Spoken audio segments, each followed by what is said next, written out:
अब मेरो आइडिया तपाईहरुलाई कस्तो लाग्यो माइक सेटअप गर्ने हैन त्यो चाहिँ एकदम सजिलो आइडिया हो नेपालमा राम्रो माइकहरु पाइदैन मार्केटमा गोप्रोका लागि 2-3 थरी माइक 3-4 थरी भनौं त्यो पनि अब बुझेको मान्छेले मात्रै भेट्छ नभए पनि जस्तो तस्तो मान्छेले भेट्दैन अब मोटो ब्लगिङमा मलाई सबभन्दा इम्पोर्टेन्ट लागेको कुरा नै यही हो हैन मैले यो माइकको कारणले पनि धेरै नै दुःख पाएँ सुरुमा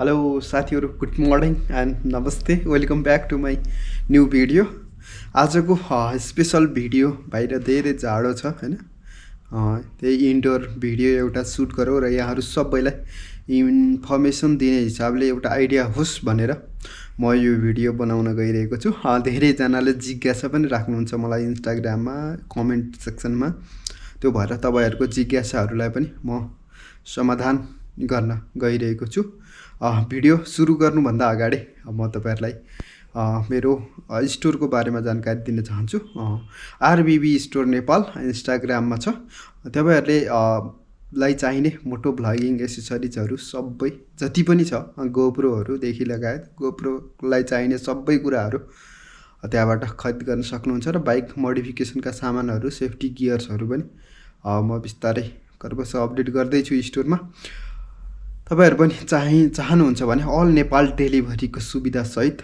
सुपथ मूल्यमा एकदम सस्तो मूल्यमा मलाई केही अलिकति मात्रै राखेर यहाँहरुको लागि सस्तो होस् र सजिलो तरिकाले राम्रो सामान यहाँहरुले उपलब्ध गराउने हिसाबले मैले यो भिडियो यो स्टोर ल्याएको छु तपाईहरुलाई पनि केही चाहिन्छ भने त्यहाँ गएर मेसेज गर्न सक्नुहुन्छ भिडियो सुरु गरौँ मैले आजको भिडियोमा फोकस गर्न खोजेको अडियो क्वालिटी हो सबभन्दा मोटो भ्लगिङ र भ्लगिङमा सबैभन्दा राम्रो चाहिने भनेकै तपाईहरुको कन्टेन्ट त एक ठाउँमा छँदै छ तर त्यो कन्टेन्टमा तपाईहरुको भोइसको क्लियरिटी र भोइस कस्तो छ भन्ने कुरा एकदमै डिटरमाइन गर्छ मोस्ट अफ पिपल जो छ तिनीहरुले फर्स्टमा भिडियो क्वालिटीलाई प्राथमिकता दिन्छन् भने सेकेन्ड स्टेपमा र धेरै जसोले फर्स्ट स्टेपमै भोइस कतिको क्लियर छ भन्ने कुराले भिडियोको वाच टाइम देखि लिएर CTR देखि लिएर सबै कुराहरु त्यही कुरामा निर्भर गर्छ जुन हामी जस्ता मोटो भ्लगरको लागि एकदमै महत्त्वपूर्ण छ अब क्लियर अडियोको लागि अब मोटो भ्लगिङ गर्दा विशेष गरी विन्ड नोइजहरु धेरै आउने गर्दछ त्यसका लागि सर्वप्रथम त तपाईले गोप्रो तपाईको एक्सन क्यामेराको सेटिङमा पनि अलिकति ख्याल गर्नुपर्ने हुन्छ त्यसपछि गएर माइकको सेटअप हेलमेटमा कस्तो गर्ने भन्ने कुरा अब म देखाउन गइरहेको छु 3 hours later काम भइसके मसँग छ एक्जरको यो हेलमेट र माइक मैले यहाँ अलिअलि लगभग सेट गर्दै छु अब यो सेट गर्नको लागि मलाई सबभन्दा युजफुल हुने प्रोडक्ट म तपाईहरुलाई देखाउँछु एउटा यो कटन जति तपाईले यो कटनको लेयर बनाउनु भयो त्यति नै बाहिरको भोइसहरु चाहिँ यसले फिल्टर गर्दै जान्छ यो कटनलाई मिलाउनको लागि यो गज पिस भन्छौं हामी घाउहरुमा बान्ने ब्यान्डेज यो दुईटा जुगाड छ त्यसपछि गएर यसलाई मलाई यो कैंची चाहिन्छ भनेर कैंची राखेको छु र यो माइक भित्र कहाँनिर प्लेस गर्ने भनेर यो एउटा डबल टेप लिएको छु मैले अब म त्यसपछि अर्को माइक एडेप्टर र यो युलान्जी केस यहाँ भित्र छ यो माइक एडेप्टर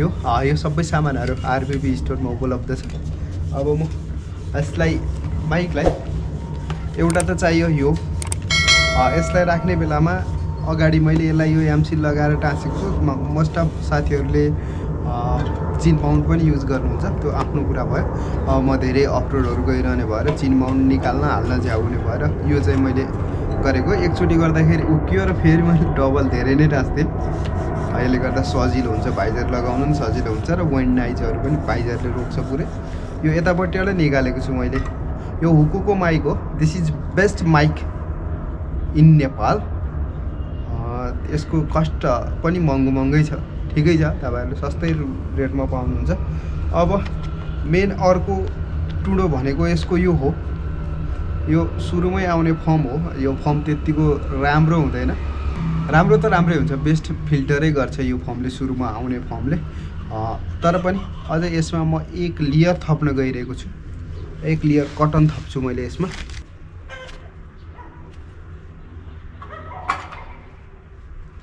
यो एक लेयर कटन थपेपछि म अब यसलाई यो गज पिसले मजाले र्याप गर्छु।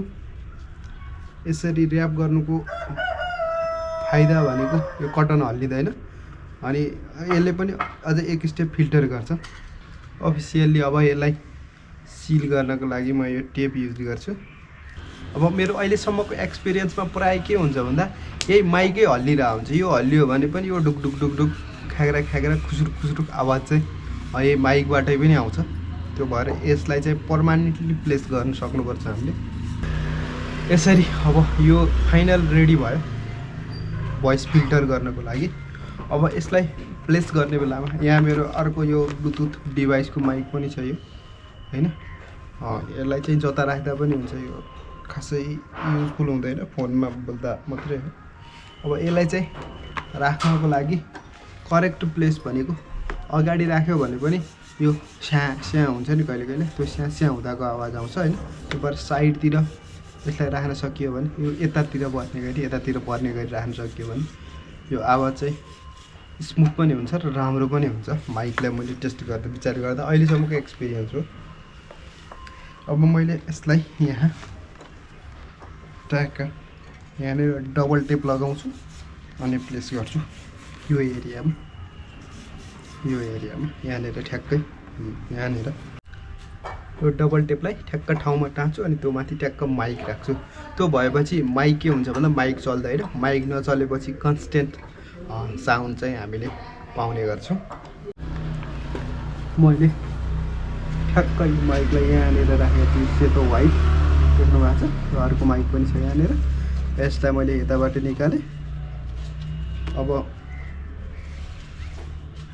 तपाईहरुलाई बाइकमा भेट्छु कस्तो आउँछ sound. A few moments later. Hello mic check 1 2 3 go. अहिले चाहिँ म यो माइक सेटअप चेक गरिरहेको छु हैन, कस्तो आइरहेछ सुन्न सक्नुहुन्छ। अब मलाई कस्तो आइरहेछ भन्ने कुरा चाहिँ मैले एडिट गर्दा मात्रै थाहा पाउँछु। आई होप क्लियर एकदम मजाको आइरह होला।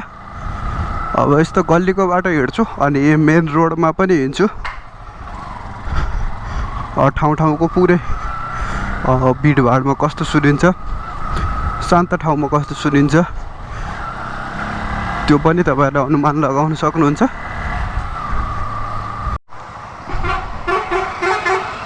अब म गल्लीबाट निक्लदैछु हैन। अब अरू गाडीको आवाज पनि आउँछ मेन रोडमा। त्यसपछि म अलि शान्त रोडमा पनि जान्छु। कस्तो आउँछ साउन्ड हैन, सबै कुरा हेर्न सक्नुहुन्छ। अब मोटो भ्लगिङमा मलाई सबभन्दा इम्पोर्टेन्ट लागेको कुरा नै यही हो हैन। मैले यो माइकको कारणले पनि धेरै नै दुःख पाएँ सुरुमा। मैले जति दुःख यो एसडी कार्ड गोप्रोको एसडी कार्ड जो ओरिजिनल एसडी कार्ड हुन्छ त्यो र माइककै कारणले पाछु। सुरुमा मैले त्यो बोयाको लामो माइक हेलमेटभित्र पुरै रिगाई त्यसरी सेटअप गरेको थिएँ। त्यो पनि एकदम दुःखै थियो।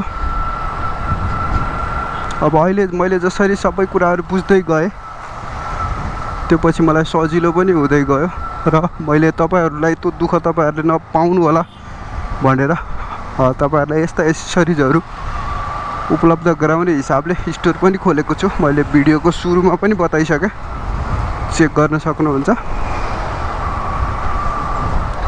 अब बाहिरको आवाज मिनिमल नै आउँछ, अलिअलि त आउनुपर्छ, भिडियोमा राम्रो पनि हुन्छ तर धेरै डिस्टर्ब हुने तरिकाले आउनु भएन। अब म एकदम शान्त वातावरणमा लाग्छु माथि डाँडातिर अनि त्यो बेलाको अडियो पनि तपाईहरुलाई सुनाउँछु कस्तो आउँछ। अब म यो उकालो चढ्दैछु हैन। यो बेला बाइकको बेस चाहिँ धेरै आउने गर्दछ हैन। त्यो फर्म मैले राख्नुको पछाडिको कारण पनि त्यही बेसलाई नै हो, बाहिरको नोइजलाई रिड्युस गर्नलाई नै हो लेयर थपेको। अब माइक अगाडि नै भएको भएर तलको नोइजलाई चाहिँ मजाले फिल्टर गरेको हुनुपर्छ।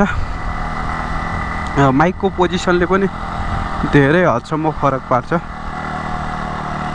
तपाईँको यो बोलेको बेलाको आवाज होइन। अब कुनै बेला आत्तिन्छ, स्याँ गरिन्छ, कुनै बेला गर्मी हुन्छ होइन।